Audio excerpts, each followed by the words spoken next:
Hello friends, good morning. My name is Nitin Gupta. Welcome back to my channel. Friends, आज हम बात करेंगे अपनी जो पोर्टफोलियो सीरीज हमने चलाई हुई है उसके अगले स्टॉक के बारे में।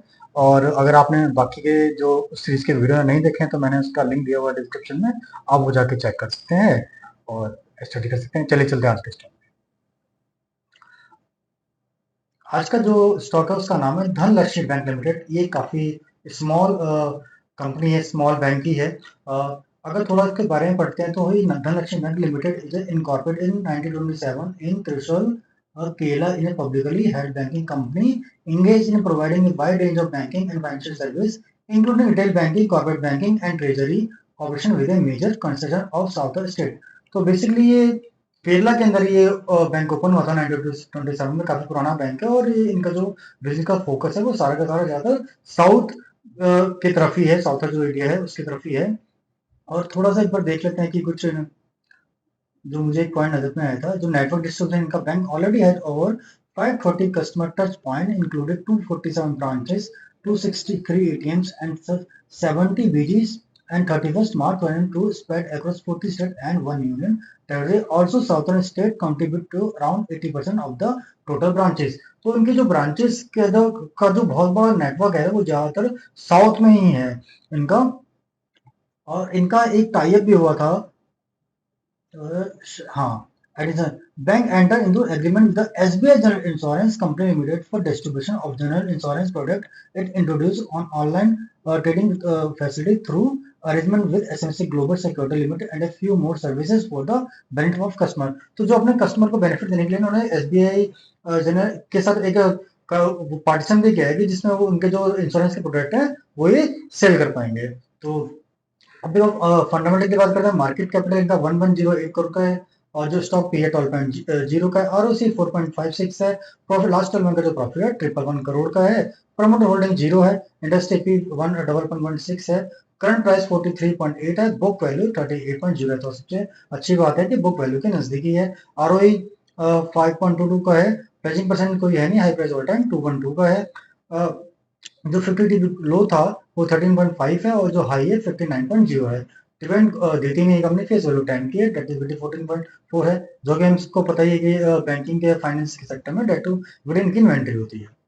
अब इनके क्वार्टरली में अगर हम देखते हैं तो क्वार्टरली अगर लास्ट क्वार्टर कंपेयर करें 276.26 करोड़ से सेल बढ़कर 307.72 की हो गई थी और जो नेट प्रॉफिट 21.73 से घटकर 3.05 करोड़ का हो गया। तो प्रॉफिट इस क्वार्टर में डाउन आया था। इसी वजह से स्टॉक प्रेशर में भी आया था और वहां से थोड़ा सा ये डाउन भी चल रहा है। उससे पहले अगर आप क्वार्टर देखो तो सितंबर में 262.50 से बढ़कर तो सेल हुई थी 303.90 की थी। जो प्रॉफिट था वो 15.89 से बढ़कर 223.16 हुआ। अगर आप जून का देखोगे तो जून में भी ऐसे ही था। 258.37 से बढ़कर जो रेवेन्यू भी बढ़ा और जो प्रॉफिट माइनस से प्लस 28.30 आ गया था।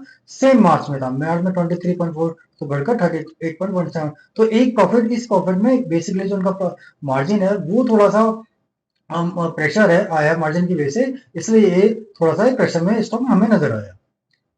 अब इनका अगर ईयरली ग्रोथ देखते हैं तो ईयरली ग्रोथ इनकी जो ईयरली ग्रोथ है लगातार 1394, 1308, 1292, 1284, 4 थोड़ा सा यहाँ पे घटी थी। 17-18 में, 19 में थोड़ा सा घटी, फिर 20 में कोविड का टाइम आया। उसके बाद धीरे धीरे धीरे दो दो तीन में प्रेशर और वापस से इन लोगों ने अपने आप को वहीं पे पहुंचाना शुरू कर दिया है जो ये प्री कोविड लेवल या पे इनकी जो सेल्स हो रही थी। और जो इनका नेट प्रॉफिट कभी माइनस में हुआ करता था वो बढ़कर आप देखो सबसे अच्छा प्रॉफिट उन्होंने highest best ever highest profit post किया है।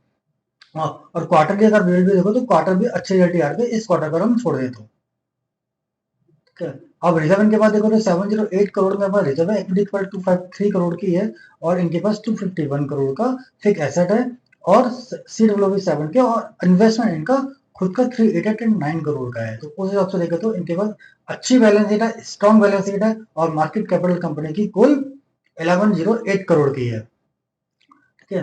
तो अब प्रमोटर होल्डिंग अगर देखते हैं तो प्रमोटर होल्डिंग इनके पास जो एफआई के पास 11.89% है और डीआई के पास कुछ है नहीं। ज्यादा होल्डिंग पब्लिक के पास हमें देखोगे। जनरल पब्लिक पे अगर हम देखो तो यहाँ पे भी काफी सारे स्ट्रॉन्ग हैंड में नजर आते हैं।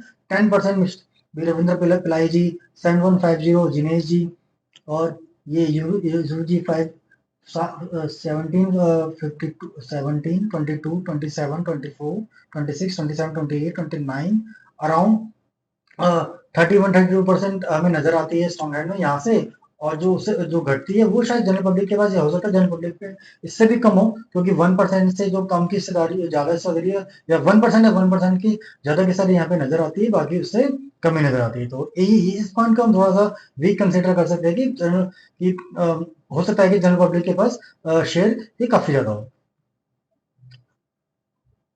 अब इसमें एक बार पैटर्न की बात करते हैं।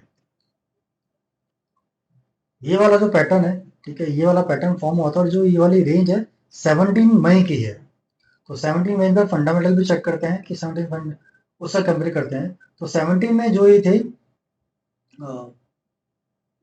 17 मई, तो इस रिजल्ट के बाद ही वो वाली जो रेंज है वो आई होगी। तो रेवेन्यू उस टाइम पे 1089 का था, जो अभी बढ़कर 1175 का। तो रेवेन्यू में कुछ खास ग्रोथ नहीं है, बट जो नेट प्रॉफिट है वो 12 करोड़ से बढ़कर 93 करोड़ का हो गया। तो 12 जो प्रॉफिट है वो बहुत अच्छा है, उसमें अच्छी खासी ग्रोथ, इन्होंने अपने जो मार्जिन है अच्छे खासे इंप्रूव कर लिए हैं। और अगर सेल्स उसी हिसाब से बढ़ती चली जाती है तो इनका नेट प्रॉफिट मार्जिन और भी अच्छे आ सकते हैं। तो मेरा मानना यह है कि जब इतने फंडामेंटल स्ट्रॉन्ग होते हैं तो जो इसका पैटर्न का जो टारगेट निकल कर आता है ना, वो अचीव होता ही होता है। और जो ये पैटर्न भी है वो रिवर्स एंडल शोल्डर है, इसका ब्रेकआउट भी हुआ था। इसका बड़ा सा है, और यहाँ पे छोटा सा ये इन्हें हेड शोल्डर बनाया और इसका ब्रेकआउट किया है। आपको अगर मैं दिखा देता हूँ, ये आप देखो, ये इसका ब्रेकआउट हुआ, और ब्रेकआउट के बाद स्टॉक ने ऊपर चलना शुरू भी, ब्रेकआउट कंफर्म भी हुआ और ऊपर भी चलना शुरू किया। फिर ये जो रिजल्ट है, ये 31 जनवरी 2024 है, जब दिसंबर का रिजल्ट आया था, उसके बाद से स्टॉक थोड़ा प्रेशर में आया। तो और इसने इसको वापस से रीटेस्ट किया।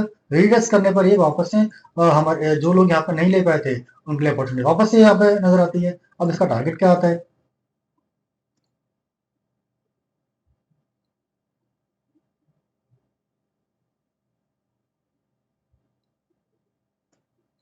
टारगेट निकल के आता है ऑलमोस्ट 82%। और जो करंट प्राइस है, जो लास्ट क्लोजिंग हमें मिली है, लास्ट क्लोजिंग हमारी है 43.80।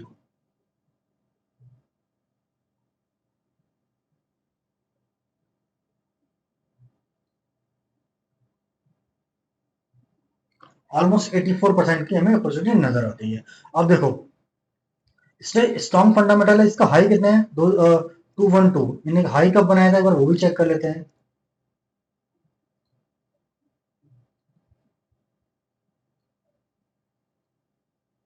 इन्होंने हाई बनाया था 10 में, नवंबर 10 में। और जो अगर हम जो हमारे पास फंडामेंटल जो हमारे पास डेटा है वो 12 में है, तो 12 में से जो हमारा नेट प्रॉफिट है माइनस से प्लस में हो गया। सेल्स हमारी हम उतनी नहीं बढ़ी है, मगर हमारा जो नेट प्रॉफिट है, मेन तो नेट प्रॉफिट होता है ना, सेल से नहीं। नेट प्रॉफिट अच्छा आएगा तभी तो कंपनी ग्रो करेगी। तो हम फंडामेंटल के अकॉर्डिंग तो हम इसको यहाँ तक भी दे सकते हैं। अगर यहाँ तक हम देखें तो ये हमारे लिए एक मल्टी का बैगर भी साबित हो सकता है। तो ये अपना अपना व्यू है कि अ, कोई किस टारगेट के लिए इसको रखना चाहेगा, कोई किसी टारगेट के लिए। एक हमारा टारगेट वो नजर आता है जो 84% है, बेस्ड ऑन करंट फाइनेंस, जो इस कंडीशन है उसके रिगार्डिंग। और हम इसको एक लॉन्ग टर्म के हिसाब से भी हम इसको कंसिडर कर सकते हैं। ये अपना अपना व्यू है किस तरह से। मैं इसको अभी जो शॉर्ट टर्म की जो रेंज जो ये रिवर्स एंड शोल्डर का जो पैटर्न निकल कर आया है, मैं उसी के लिए इसको कंसिडर करूंगा।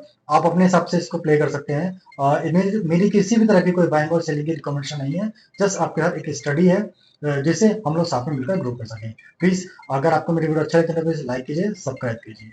आज के लिए इतना ही, धन्यवाद, जय हिंद।